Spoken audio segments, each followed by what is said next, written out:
পেঁয়াজও কিন্তু আমরা সবসময় বাসায় বানাই, কিন্তু সেটা একটু বড় বড় সাইজের।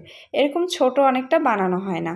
গত রেসিপিতে শেয়ার করেছিলাম কিন্তু কাঁকড়া রেসিপি, সাথে ছিল কিন্তু সি বেচের এরকম ছোট ছোট পেঁয়াজু। আর এই ছোট ছোট পেঁয়াজুটা খেতে এত বেশি মজা লাগে, যদি একবার বাসায় বানান আমি বলবো আপনার বড় পেঁয়াজু কখনোই বানাবেন না।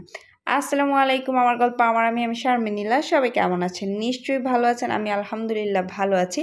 আজকে শেয়ার করছি সি বিচের যেই ছোট ছোট পেঁয়াজু, সেটা শেয়ার করছি। এটার জন্য আমি এই খাসের ডালটাকে কিন্তু 5 ঘন্টার মতো ভিজিয়ে রেখেছিলাম। এটা ভেজানোর পর ভালো করে ধুয়ে নিয়েছি, আর এখন এটা আমি বেটে নিব। এটার সাথে কিছু মশলা অ্যাড করব, সেটাও কিন্তু শেয়ার করছি। এটার মধ্যে একটা কাঁচামরিচ, 1 কোয়া আদা আর 2 কোয়া রসুন একদম ছোট ছোট অল্প করে দিয়েছি। এখন এটা খুব সুন্দর মতো করে আমি বেটে নিচ্ছি। চাইলে কিন্তু এটা মিক্সারও করা যায়, আর পাটায় বাটা যে কোনো জিনিসই কিন্তু মজা লাগে। আর এটা আমি খুব সুন্দর মতো করে এটা বেটে নিচ্ছি। আমার কিন্তু এই খেসারি ডালটাকে কিন্তু বাটা হয়ে গিয়েছে। আর এটা আমি একদম মিহিন করিনি, জাস্ট আমি একটা বাটা দিয়ে আমি এটাকে কিন্তু এখন একটা বাটিতে নিয়ে নিচ্ছি। আপনারা যারা বাটতে পছন্দ করেন না বা বাটতে সমস্যা, তারা কিন্তু আপনারা চাইলে মিক্সারেতেও করে নিতে পারেন। এখন আমি এইটার মধ্যে প্রয়োজনীয় মশলা অ্যাড করে নেব। এটার মধ্যে দিয়ে দিলাম লবণ, মরিচের গুঁড়া, হলুদের গুঁড়া, ধনিয়ার গুঁড়া, আর 1-2টা কাঁচামরিচকে কুচি করে দিয়েছি। আমি দিয়ে দিচ্ছি পেঁয়াজ কুচি, সাথে দিয়ে দিচ্ছি ধনিয়া পাতা ফ্লেভারটা ভালো হওয়ার জন্য, আর হালকা পরিমাণ দিয়ে দিচ্ছি বেকিং পাউডার। এটাতে কিন্তু বেকিং সোডা ইউজ করা যাবে না। 2 চা চামচ পরিমাণ দিয়ে দিচ্ছি কর্নফ্লাওয়ার।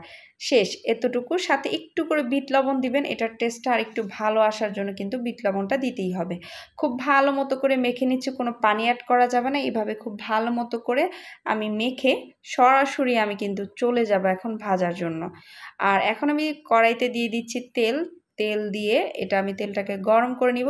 তারপর একদম ছোট ছোট ছোট সাইজের দিব, যাতে করে এই ছোট ছোট দিলে দেখা যাচ্ছে খুব তাড়াতাড়ি ভাজা হয়, এটা ক্রিস্পিও হয়। আর ক্রিস্পিনেসটা কিন্তু অনেকক্ষণ থাকে, যেহেতু এটার সাথে কর্নফ্লাওয়ার অ্যাড করা হয়েছে। এটা খুব সুন্দর মতো করে উল্টে পাল্টে ভেজে নিব। আর বেকিং পাউডারের বিষয়টা হলো, আপনি যদি বেকিং সোডা ইউজ করেন এটা কিন্তু নরম হবে, আর বেকিং পাউডারের কারণে এটা কিন্তু অনেকটা ক্রিস্পি হবে। এই তো আমি তেল ঝরিয়ে আমি পেঁয়াজগুলো একটা বাটিতে নিয়ে নিচ্ছি। আর প্রত্যেকটা পেঁয়াজু এত বেশি কিন্তু ক্রিস্পি হয়েছিল, তো উপর থেকে একটু স্বাদে ম্যাজিক দিয়ে দিচ্ছি, আর সামান্য পরিমাণ বিট লবণ, টেস্টটা আর একটু দ্বিগুণ হওয়ার জন্য। সাথে নিয়ে নিচ্ছি টমেটো সস। আর আমি কিন্তু এখন তর সইতে পারছি না, আমি কিন্তু খেতে খেতেই বিদায় নিব।